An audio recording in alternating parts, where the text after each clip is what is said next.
Welcome all of you. I'm in Bratislava, Slovakia. My name is Stanislav Rubin. I'm working in Photoneo for a couple of years. I've been programmer, I've been trainer for the last couple of years.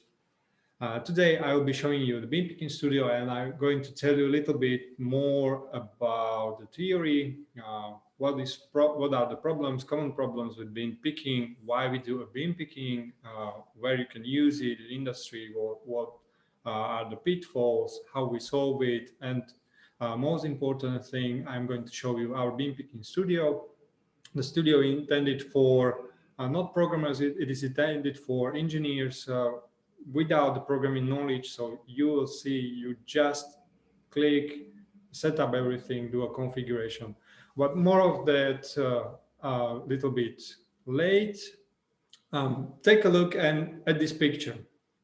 And you see, this is the common thing you see in every industry, most importantly in automotive industry. These are the robots, and there is a huge line. Usually, robots are everywhere during the line, and then they do repetitive tasks to assemble things, weld things together, glue things together, inspect the things. At the beginning, you have raw material, then you have a lot of transportation on conveyor belts, in the bins, and everywhere. And then at the end of the line, there is a product, for example, a car, right? And these robots are made, through the history, they are made to do repetitive tasks. You program them, you teach them, and they do it, right? But there is a pitfall, there is a problem. These robots are usually made just for the one single task. Yeah, they're universal, you can program them, but the task is usually the same path all over again. They do the same gluing all over again, right? You can teach them different workplaces, you can teach them different tools, but the task is always the same. They begin in the January and they do everything through the year up to the December, and every single day is the same task, right? And why is that? Because they are blind, they are senseless. Yeah, they don't have a hearing, they don't have eyes. So why we need a vision guided robotics is to teach them how to do tasks differently. They may be capable of doing things, but they need senses like a human, right? I have eyes, I have touch, I have feelings, right, on my fingers. I can apply force. Yeah, so these senses are introduced to robots in the last years, most commonly with, you see this fella,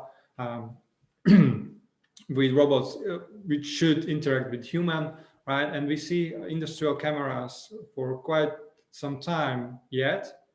And these senses help robot to do non-repetitive tasks.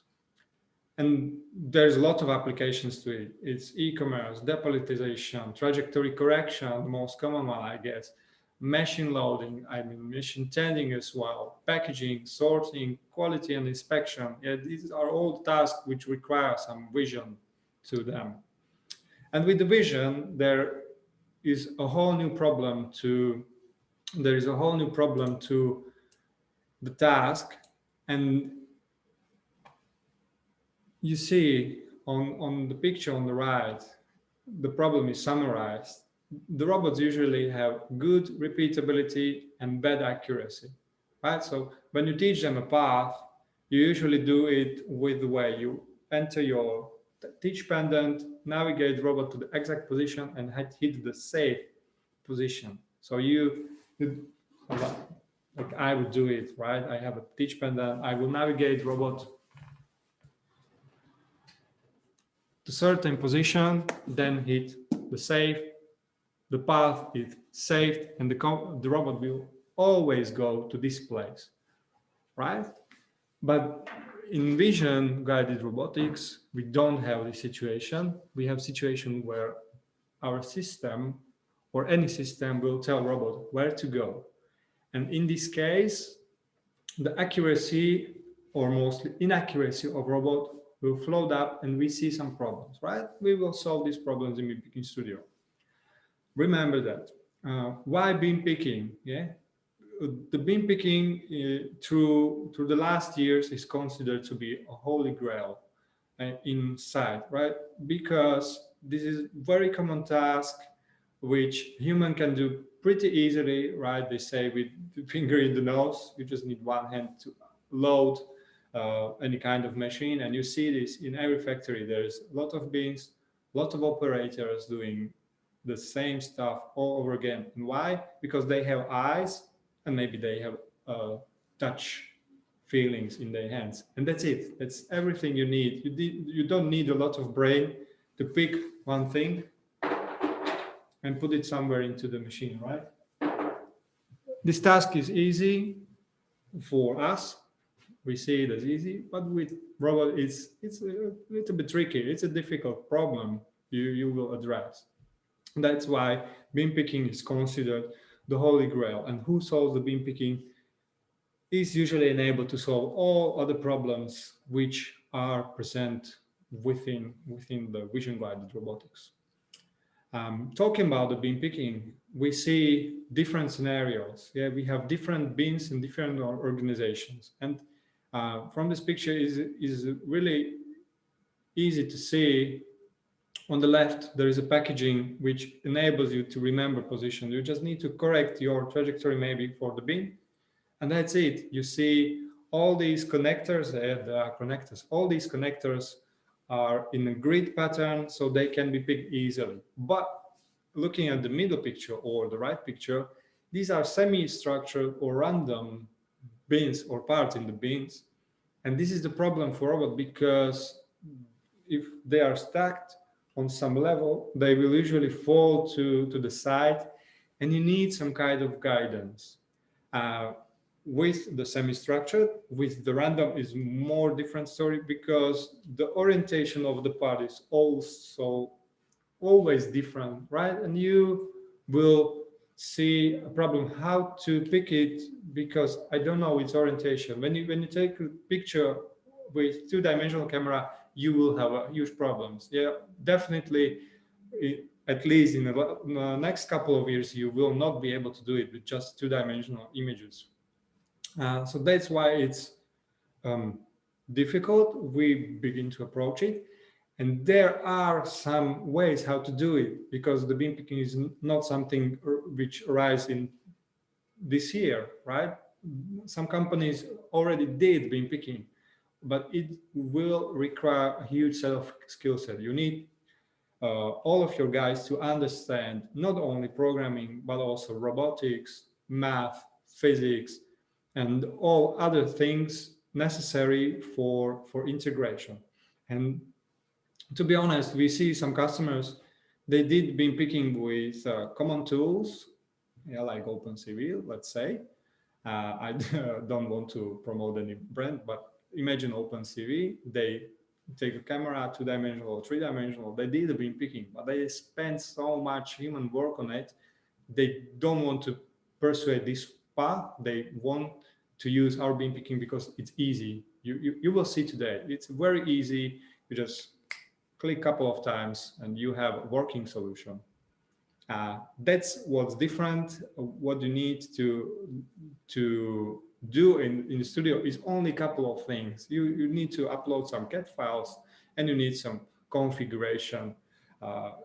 Basically, it's uploading files into the robot, uploading CAD files, and dragging some toggles and buttons.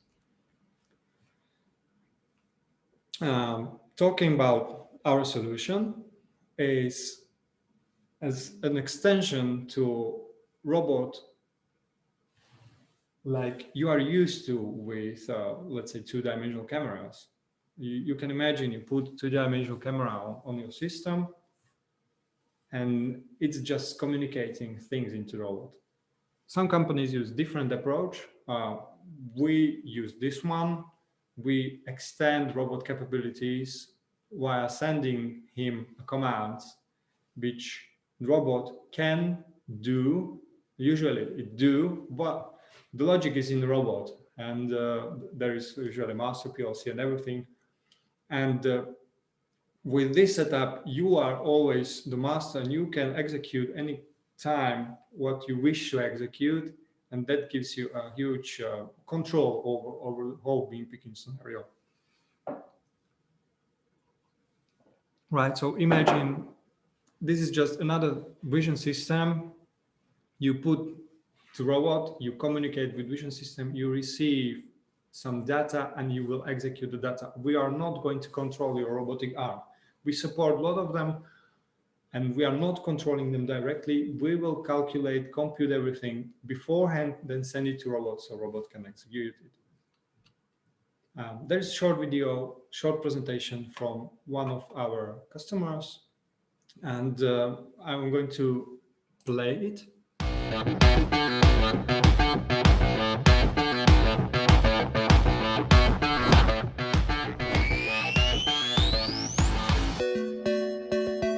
And this presentation actually shows the possibilities of being king.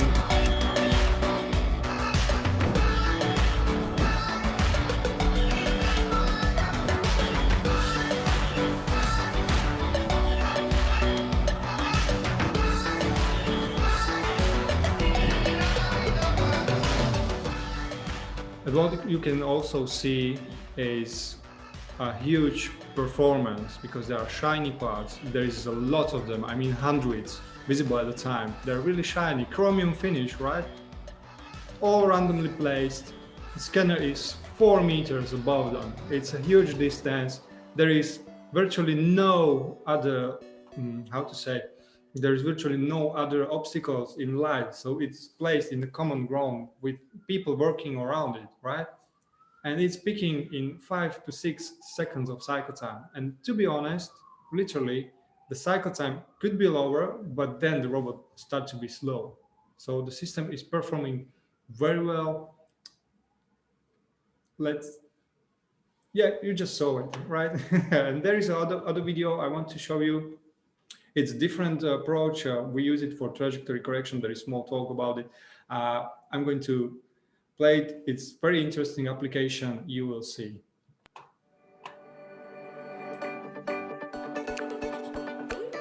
My name is Jan Mirwald and I work as production engineer for Daikin. Daikin is a leading air conditioning manufacturer with particular attention to innovations, technological optimization and environment. Our factory in Pilsen produces over 2 million air conditioning units per year. Just like other companies, we also experience lack of manpower these days. That's why we focus on process automation to fulfill our production plans with continuous attention to high product quality. Recently, we have decided to automate a mid-assembly quality check process on one of our assembly lines. It is a test of heat exchanger integrity. Precision of robot guidance had to be ±1 mm, so it was difficult to find suitable vision-based solution. Luckily, we were recommended to consult Photoneo by representatives of Nissin. Following the successful testing conducted by Photoneo, their team delivered the solution to our plant in Pilsen and made our production more effective and economical. With our trajectory correction application, we detect the position of heat exchanger and accordingly change the predefined trajectory of sniffing detector.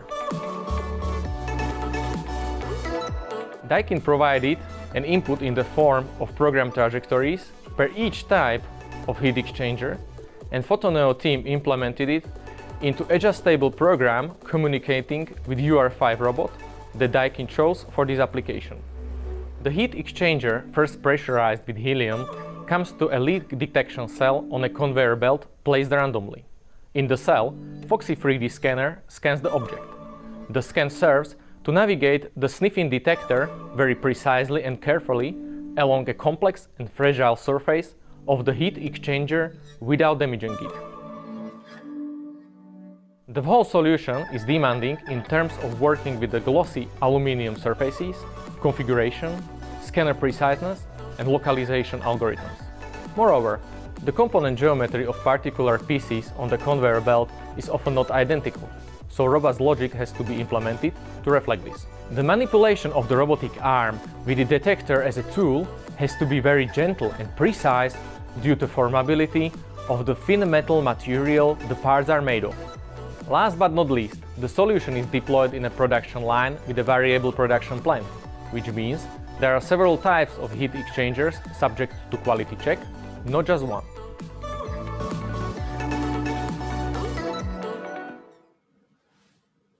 All right, I could not describe it better than my colleague, and you saw actually it's demanding application. It's very nice, really neat. It's running for now more than 2 years on production. Okay, a little bit of motivation before we started bean picking. We internally do integrations by ourselves. You saw it on these two videos. We transform the knowledge we gather in a field, and the knowledge is usually, okay, this button is small and this is not performing very well, and this is complicated to set up. Yeah, there is a couple of engineers in our company which are responsible for integrating bean picking and other solutions. And they usually travel, they integrate, yeah, I mean, if it's possible, they integrate, they come back to company, talk to development team, and we decide what to do next, what to prioritize, sorry, in our roadmap, and then we drive the development based on what the guy says. In that case, you are sure, you need to be sure, and in that case, we reflect the reality, we reflect what our customer needs when they struggle with some problem in the factory, and we try to improve our product to the extent that customers have the best possible feeling, the best possible experience, the user experience with our product. There are a couple of components in the bean picking system you receive. Imagine you get one box. When you buy bean picking, you get one box. In this box, you have a vision system, a vision sensor, which is either Foxy scanner, like this one, or similar looking MotionCam 3D, a little bit different device. It performs better. It has some advantages, disadvantages. So you choose before. You receive the sensor. Then all programs like localization, SDK engine, path planning, collision avoidance, user interface, already pre-installed in a vision controller. It's like industrial PC with a processor, with a USB, with everything. All these programs are pre-installed, so you just open the package, connect it to the scanner on one side, to the robot controller on the other side, then place the robotic programs on USB stick, put the stick into the teach pendant, load programs inside the teach pendant, and you can do bean picking, right? It's easy. Everything is already in the package. You don't need anything else, right? You just need to have your own gripper, because every gripper is different based on what you are going to pick. Put it on the robot. I don't know, get electricity or vacuum or pneumatics to it, whatever the system requires, and you are good to go. With localization engines, you can choose from two strategies, from two different engines. And the first one is analytical, and the second one is machine learning. And analytical is suitable when you have some workpiece which is always the same shape.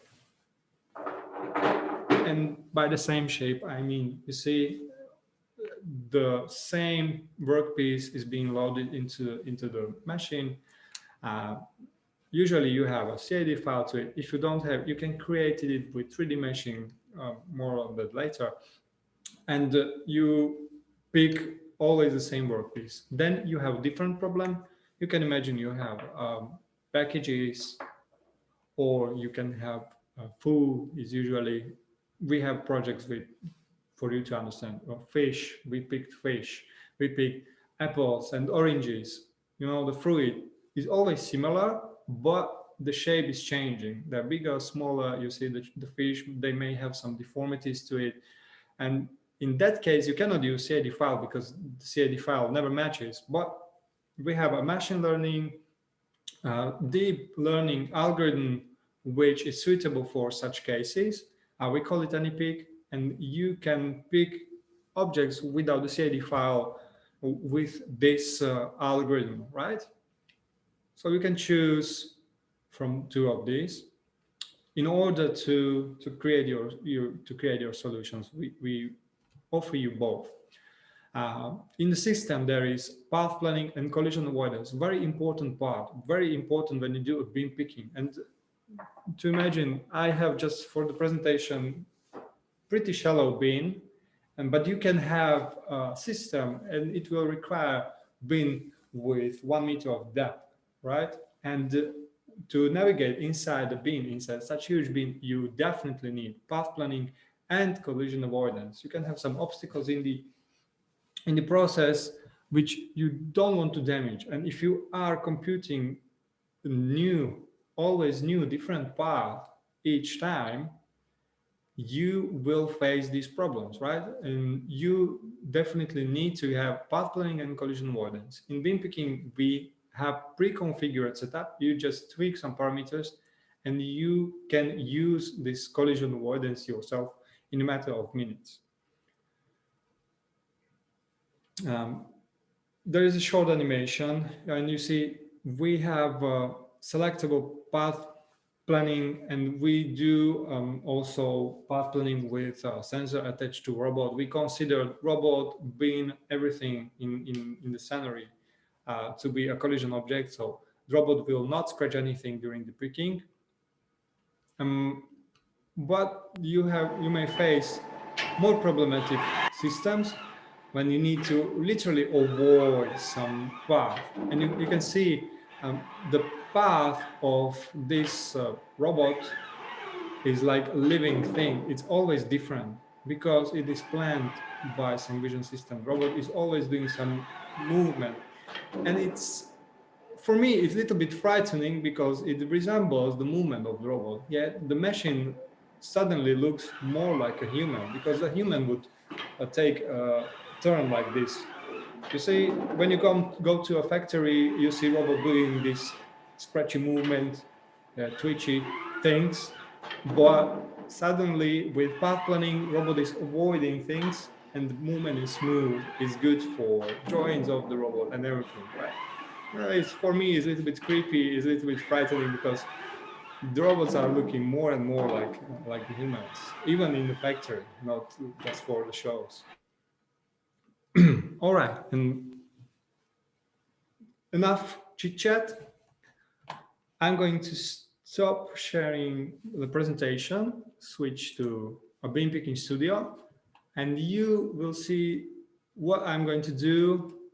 And during the next following couple of minutes, I'm going to create a new solution from scratch, right? I have connected robot to electricity, yes, because I'm in our lab and everything. So you won't see me doing cabling and stuff.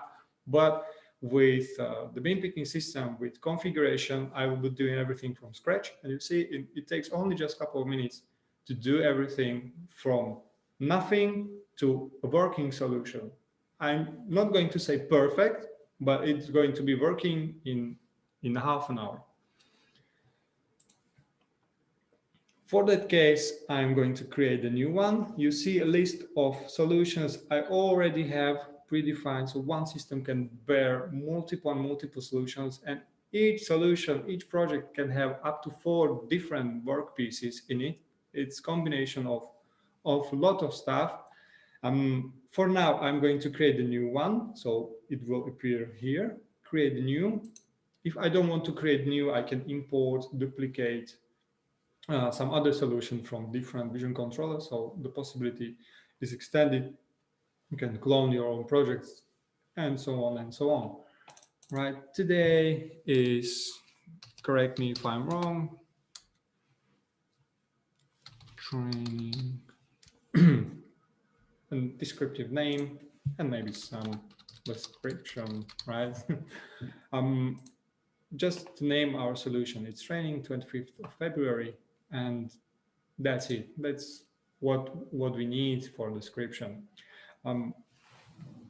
This little fella behind me, it's Universal Robot.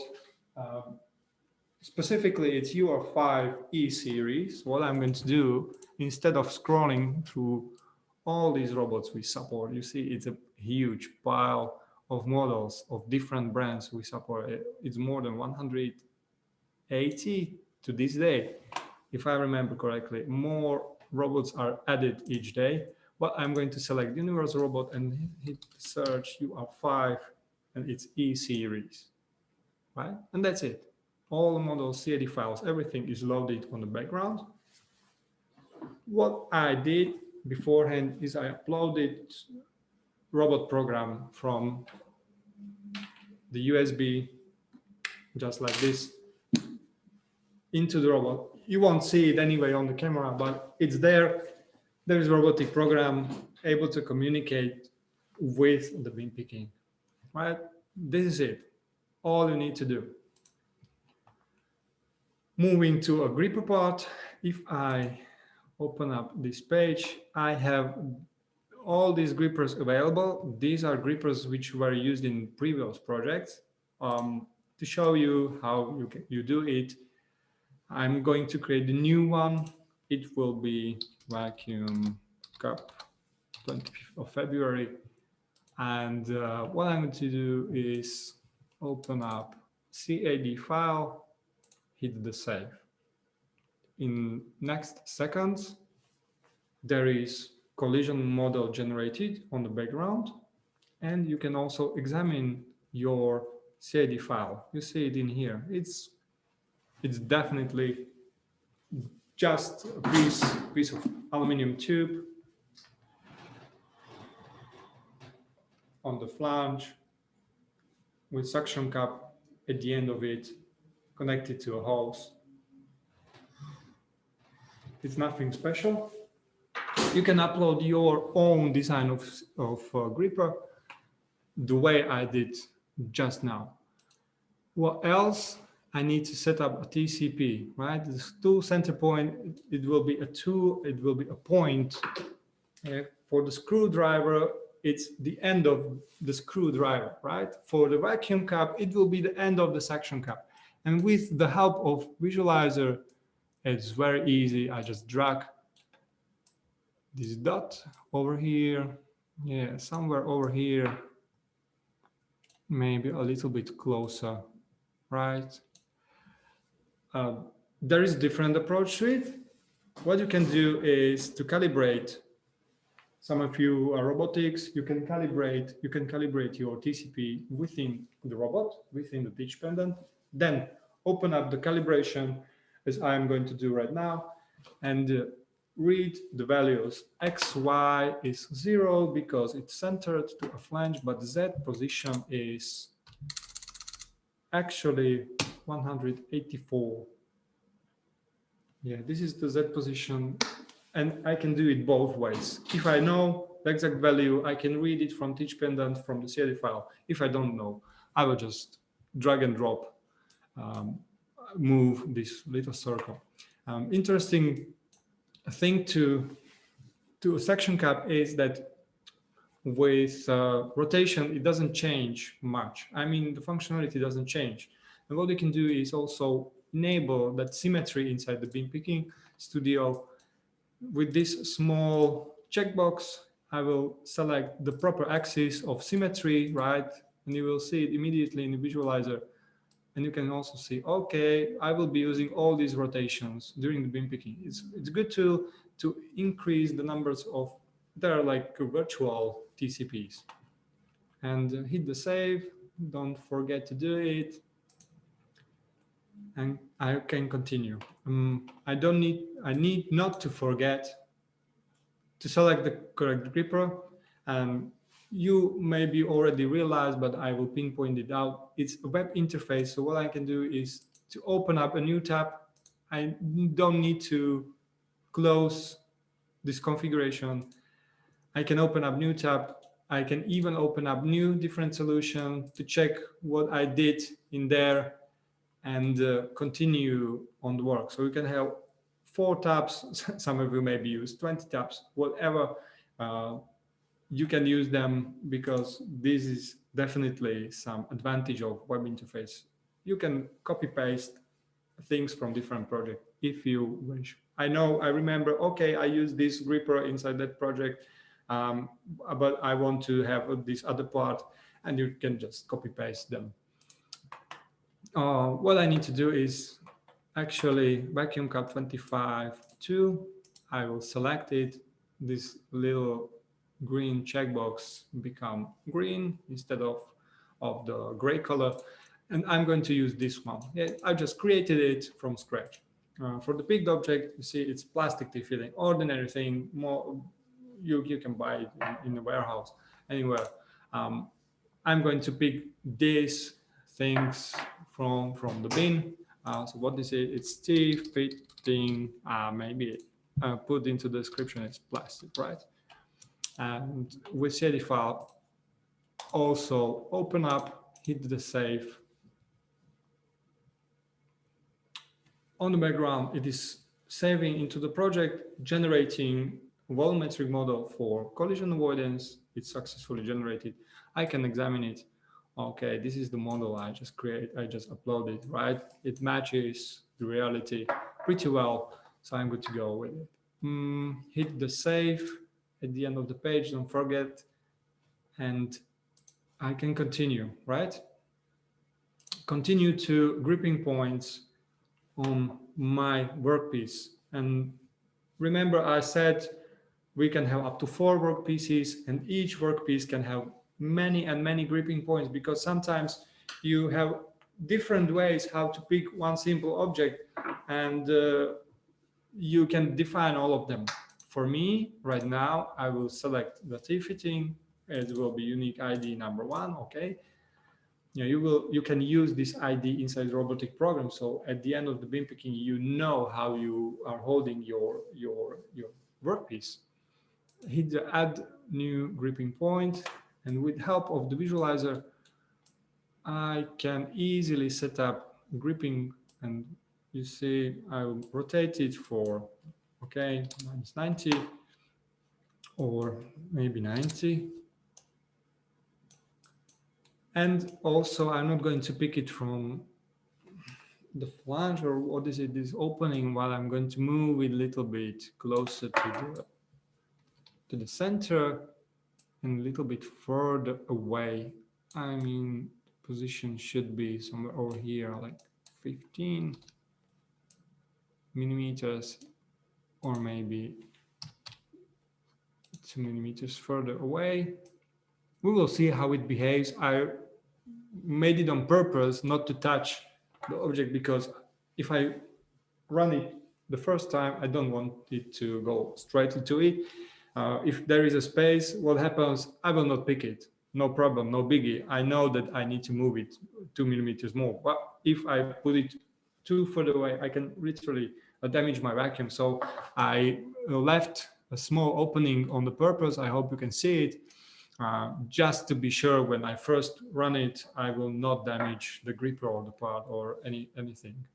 Right? Robot should not allow me to do it, because it has some force sensors. But to be sure, I'm used to it like this: observe, then correct instead of repair. Right? And you see, I'm not going to pick it only from the one side, but this T-fitting has property that it has all the surface all around, and I can enable the symmetry for the workpiece as well with this extra invariance. But in this case, it's not Z-axis, instead it's X1, and the position of the axis of the symmetry is also different. What I need to do is put the correct position. I think it is 27 millimeters. I can check it.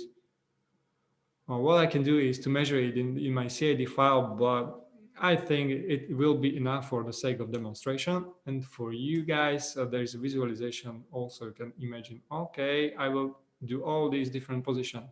But hold on, I don't want to pick it from the bottom, right? Because there is opening on the bottom as well, and my vacuum will not work.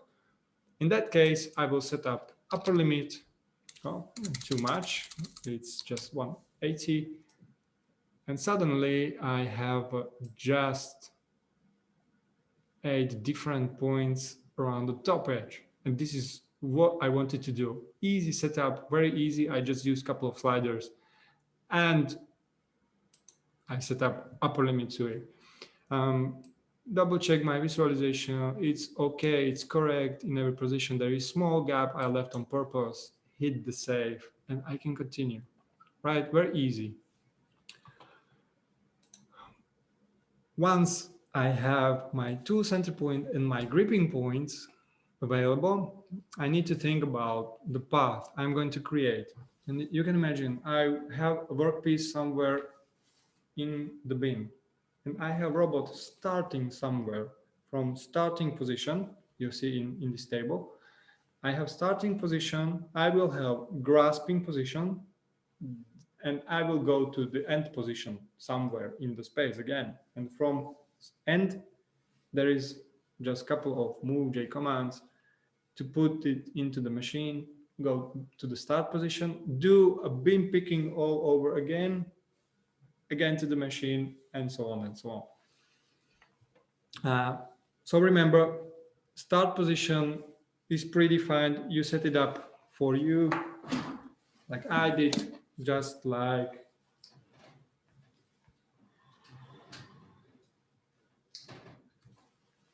this one.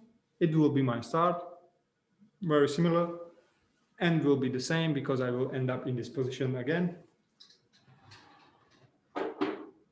And then you can imagine this is my grasping position, right? Because I am going to grasp object right in here. And everything is in this table. So I will begin in the start, then I will go to the grasp, back to the end, because without any of this, there will be no beam picking, right? And I can change these waypoints a little bit, and I will explain. In the start, maybe I will call some procedure. I will tell robot detach gripper, disable the gripper. I mean, if you have vacuum on or you have a finger jaw gripper, you want to open them up. So you go into the bin with the gripper prepared. What I do is to hit the save. These are procedures which are in robotic program. These are empty. At the beginning, you just fill them.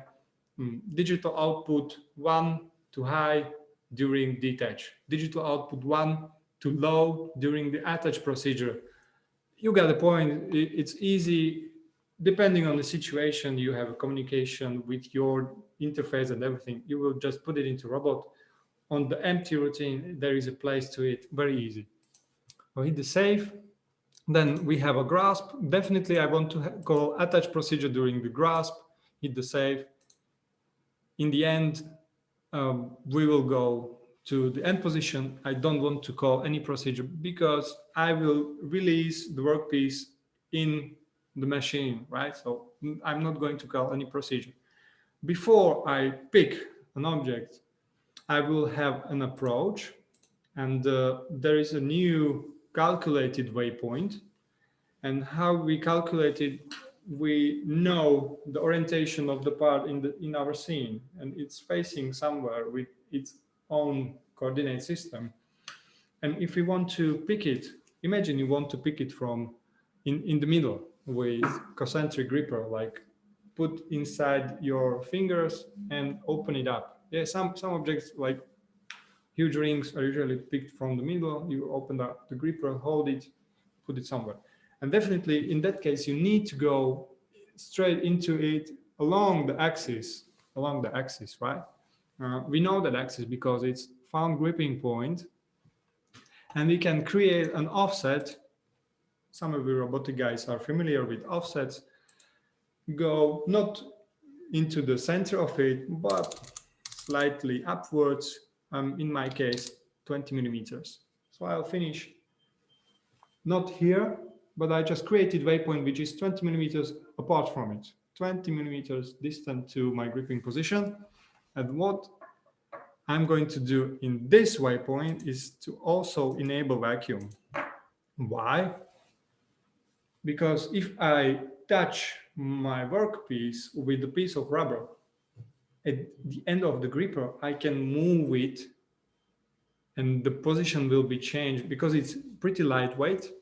I will move it and it will not work. In this case, I will enable vacuum. As soon as the lips of the vacuum gripper will touch the workpiece, it will be like sucked into it.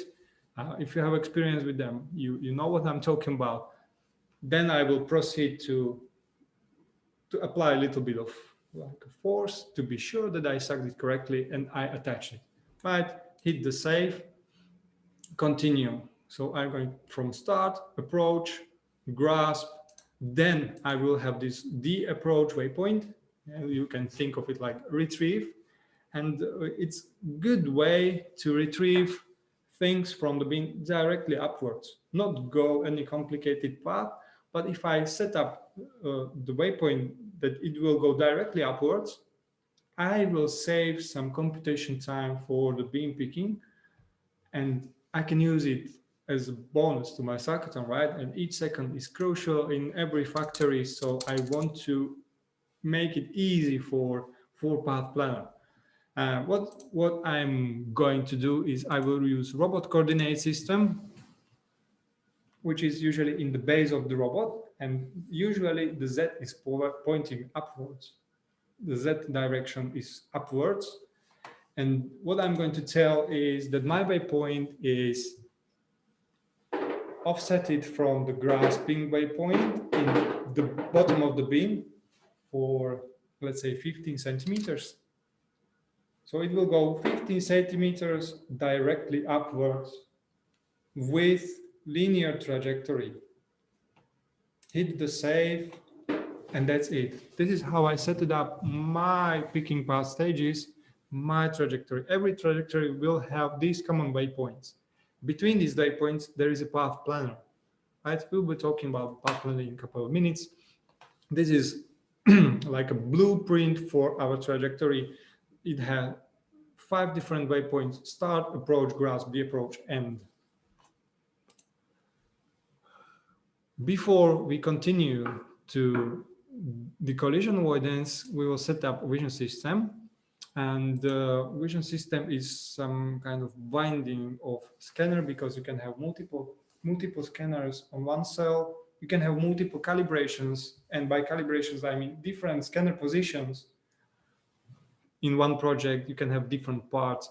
So we will bind them together in one vision system, and it will be called picking of T-fit.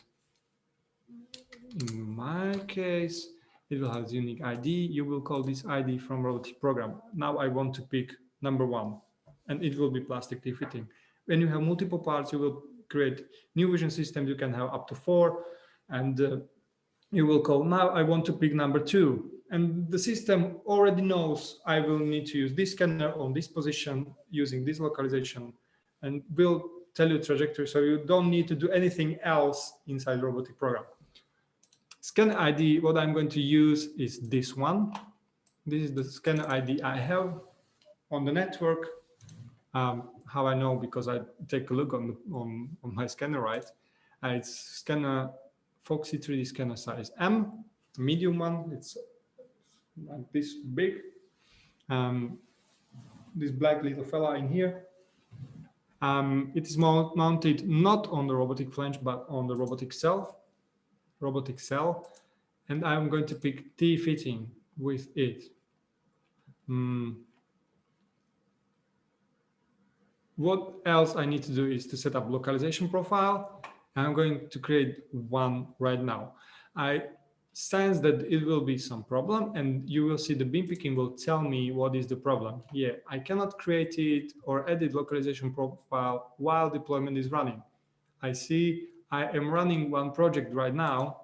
So what I need to do, I open up a new tab, stop beam picking in it before I can continue, right? I will wait for, I see 3 seconds.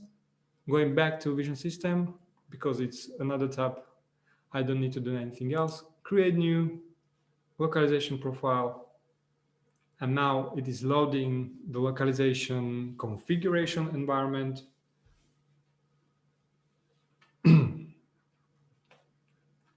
Which I see right now.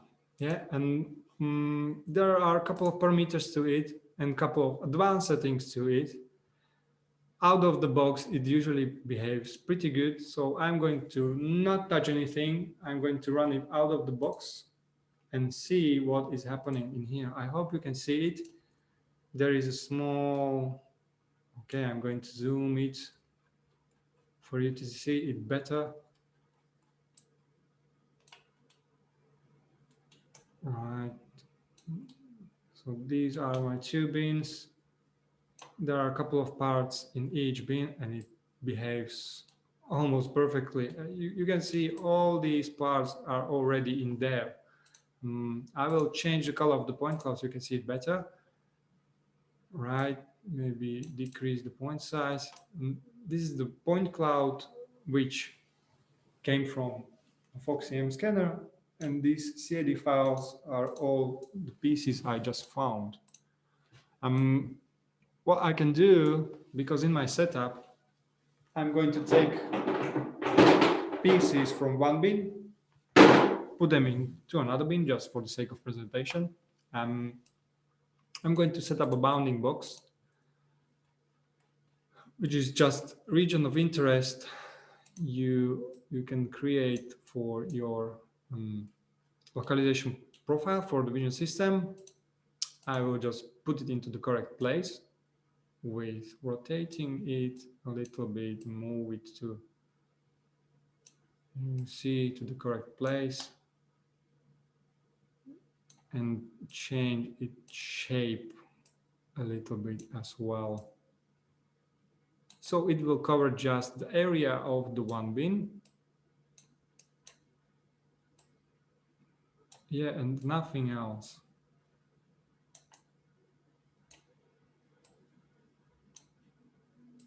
Okay. I have this bounding box, and you will see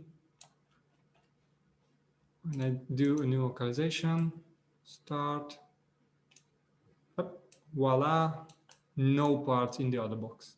So you can limit your region of interest, your searching space, into just one bin. All of these parts are here. What else you can see is the overlap. It's an algorithm which will calculate how much of the part I see. If I see 95%, it means 95 of visible surface is present to the scanner. Some parts down below, like this one, are visible just by 21 point something. And it usually means they are covered by something else. And these uncovered parts are marked with the gold color, and they usually have a huge overlap. Okay, I'm satisfied. I'm pretty satisfied with localization. For demonstration, it's pretty good result. What I'm going to do is save the configuration with this button. It will generate some data which are stored in the backend, and I'm going to quit this. And my vision system is almost configured. There is one neat feature to it called fast scan. I don't need to take a full picture every time I'm going to do a bin picking. What I need to do is to take a picture, store everything, calculate everything, then between 2 picks, I just take a 2-dimensional picture, which is like 10 times faster, and I will just pinpoint the areas which changed, and I will throw away the data from the areas which changed. But you can see I found at least 20 pieces from the single picture. If I take one picture, I can do at least 5 or 3 bin picks before I need to gather more data.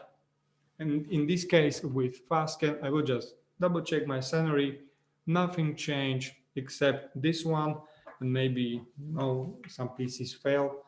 So the other one, and that's it. So the frequency will be 3, each 3 picks, there will be full scan. And I just saved, well, like 1 second or 2 seconds from cycle time. Save it. The semi-last step is the calibration. Very quick. The calibration is process where we tell scanner where is his position in respect with respect to the robot. And it's very easy. I'm going to start the calibration. I have this. Oh, this one. It's common ping pong ball, nothing special. We use ping pong balls because these are accurate enough. They are surprisingly well built. They're pretty much sphere, and there are most abundant things you can you can purchase in any sports store. I'm going to attach it to my robot. While the gripper, it doesn't make difference when you put it. You just need to put it after the last link, somewhere on the gripper. It doesn't matter where it is. And I am going to remove the beam.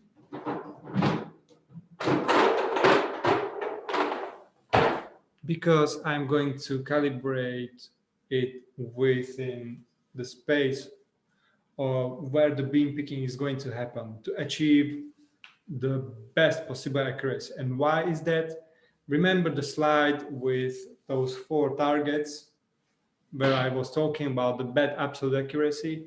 The robot has the property of poor absolute accuracy in the whole space. But if we take only a small fraction of it, because the beam picking is only happening inside the volume of the beam, and when we do a calibration inside the volume of the beam in here, we can compensate for the inaccuracy of the robot itself.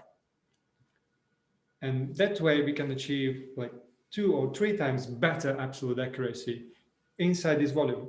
It doesn't matter what is in here because we will use only hysteresis, only repeatability by putting it to the machine. But with beam picking, we need to use absolute accuracy. That's why I removed the beam. And the process is really simple. I just need to take 9 pictures of the sphere inside the beam. And you see how I'm going to do it. I have this collaborative robot, so I enable the movement, place it into the first position, add calibration point. Right now, the picture was grabbed. You can see the sphere is marked with red color, so I know correct sphere was found. And I can proceed.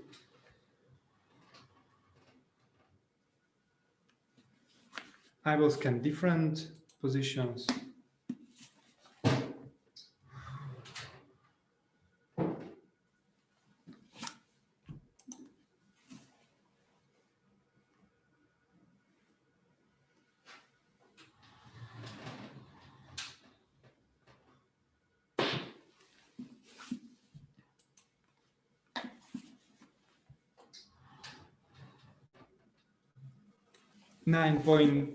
Points means that I will go through all the corners and maybe place one into the middle.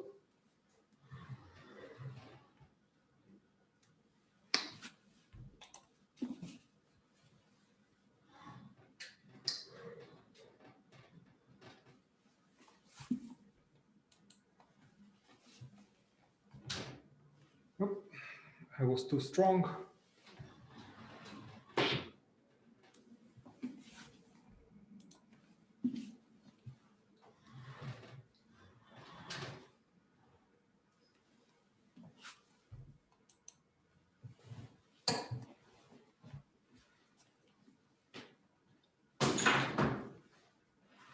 And that is it.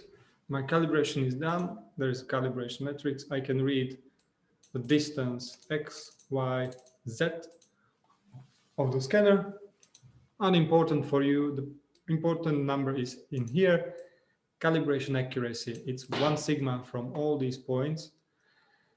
And that means that every single peak will be 1 sigma from the distribution of points and all this boring math means 3 times the sigma is 99.7% of the peaks will be within 2 millimeters.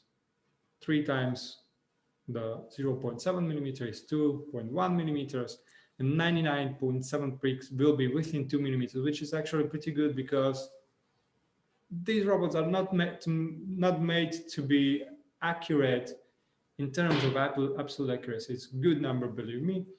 And to literally show you what does that mean is me putting robot underneath the scanner in here.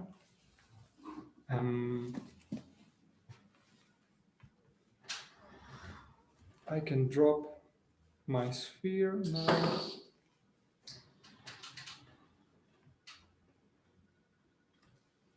Take a picture. And since I have the calibration, I transform everything into the robotic world, even with the robot model. And so you see, it's impressive how perfectly it fits onto the robot. Yeah, it fits perfectly. It is literally lying, all these points are literally lying on the robot. So my calibration accuracy is pretty darn good.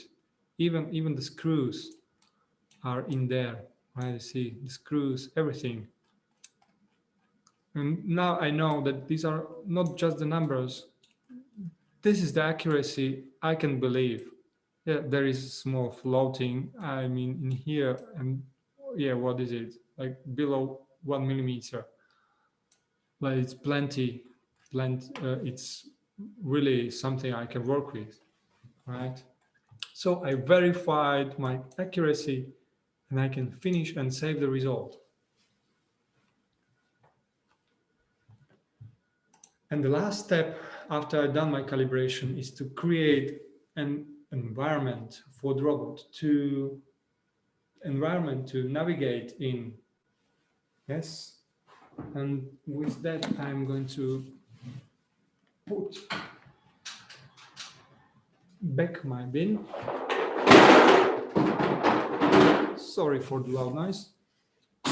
And right now I have empty scenery with the robot, with the scanner, and I need to put some things to avoid. And what are the things? Demo cell, bins, maybe something else. So I start with the demo cell. It will be demo cell CAD file browse for it. Yeah, you are creating machine, you always have some CAD file to your machine, right? It's environment, upload, and it is in here. And since I have a calibration done, I can connect to my scanner. Hey, and you sense there is some problem to it. I see it already because the scanner is over here. But I can do also acquisition of point cloud to show me where the correct position is. All right, and now I know that I just need to rotate my CAD file because it's the wrong rotation. Nothing serious. Down here, I'll enable my rotation and I'll put exactly 90. Yeah, perfect. Okay, I'll check it from the side. All right, and you can see there is small rotation in this axis. So I'll put 1. Yeah, I made it just worse. I'll put -1. Okay, it fits perfectly. Definitely the bins are in here, in this area. My position of the cell is correct.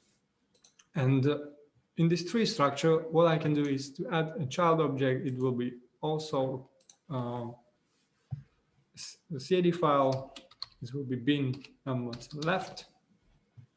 I'll browse for, okay, I didn't mean to hit enter. It will be bin object. Put it in there. And I said it will be bin left. So I'm going to just move it to the left.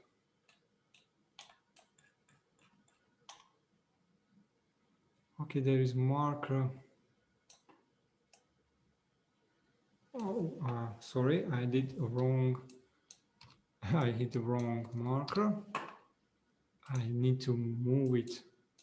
And I want to move the bin to the left. And position, okay, I will use the point cloud I have already to move it to the correct position. Good. It fits perfectly in there. And also I will add a new one, upload the new, it will be bin, right. The same bin, but on the different side.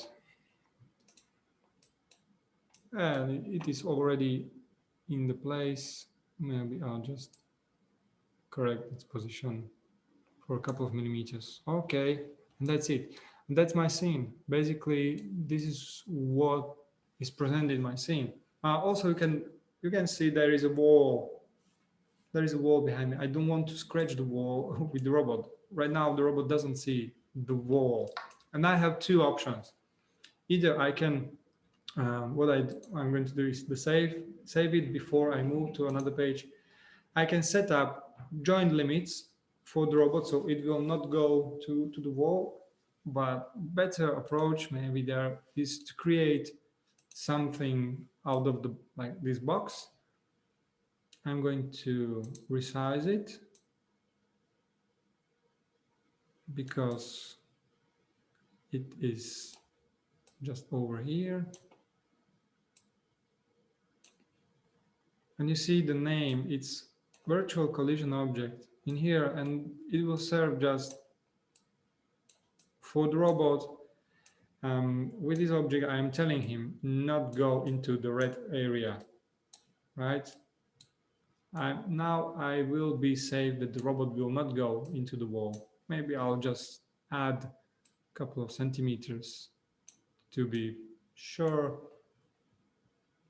and move it in the tree. And right now, if I decide that I want to move my robot, I can move everything because it is in a tree structure. Right, you can see it, everything is bound together in this tree structure. Very neat, very easy to set up. I just uploaded a couple of CD files, nothing special about that. Save the scene to be sure, and I can even manipulate robot in it. Hey, it's a virtual environment for me. I can use it to check before I start building it, and I can navigate through the joints with the joint movements. Also, I can use navigation like this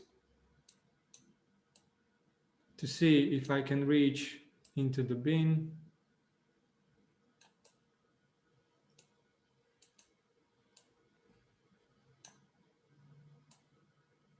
Maybe check for some collisions. And now you can see there is collision present.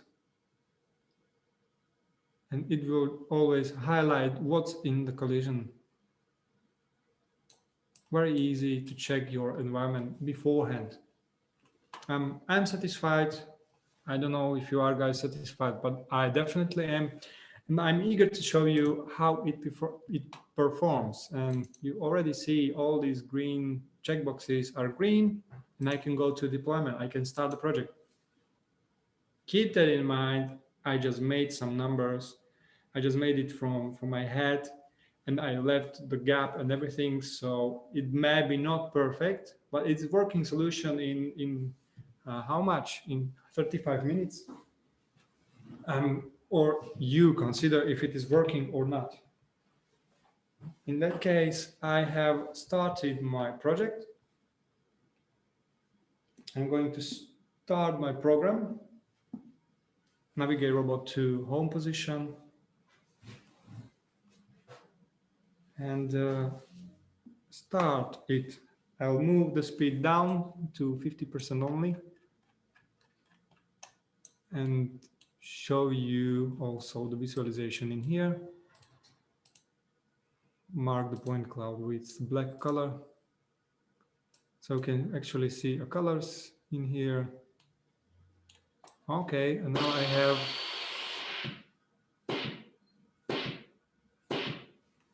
first pig and it's success. You may hear the vacuum pump is working.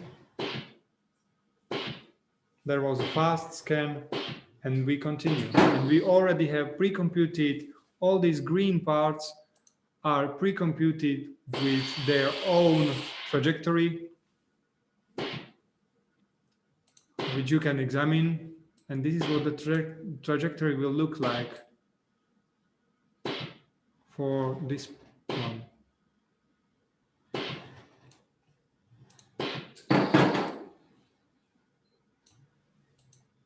You also see real-time the movement of the robot, not only in visualization. Behind me, and you see it's definitely the same thing happening in there and over here in your monitor right now. And it's working surprisingly well, even though I made up the tool point.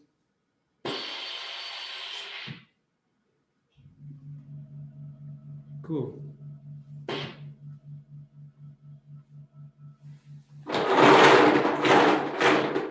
I just shuffle the things for you to see the difference, what will happen. It took a new scan because all these parts moved, and it is all crunching numbers. Again, I can speed it up because now I am pretty certain that it will work.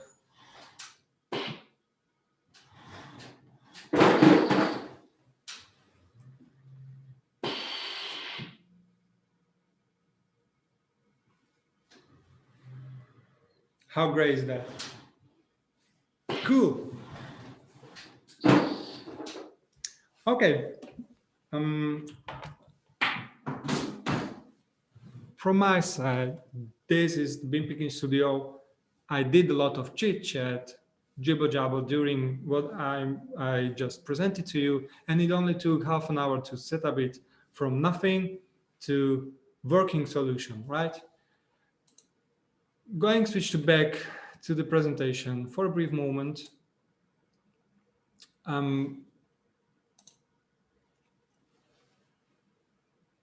Just to pinpoint some our features, why you should consider Beam Picking Studio, other than you saw already, the neat user interface, easy to build application, is we did Beam Pickings more than 3 years ago, which are running perfectly.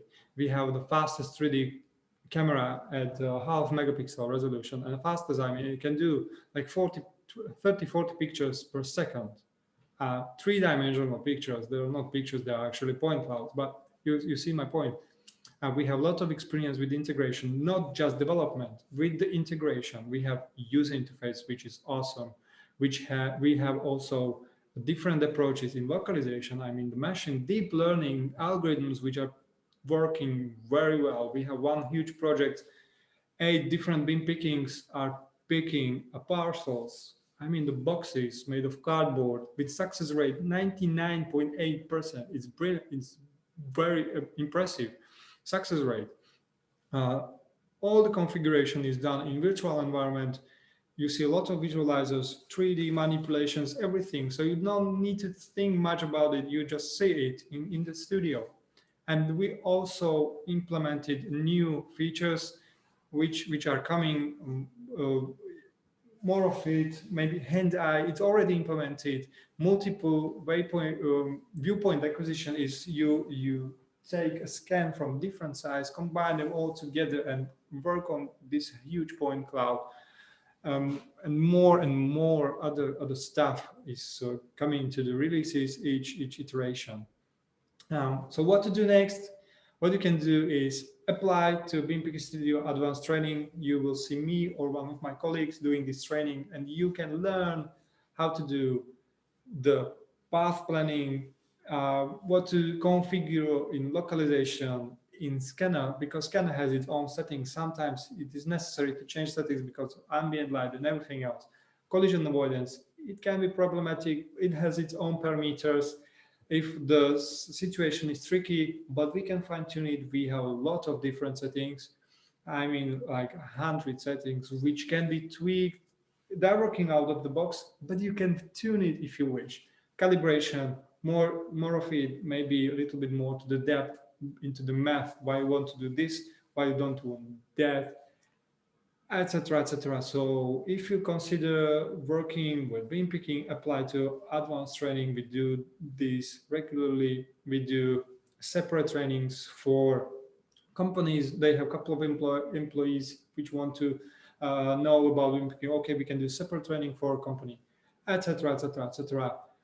And also you can rent your own copy of beam picking with the scanner or motion cam, with the vision controller, with everything pre-installed, either localization from CAD file or any pick for not common, not always the same size, shape things, and have real hands-on experience. See yourself how good is our product.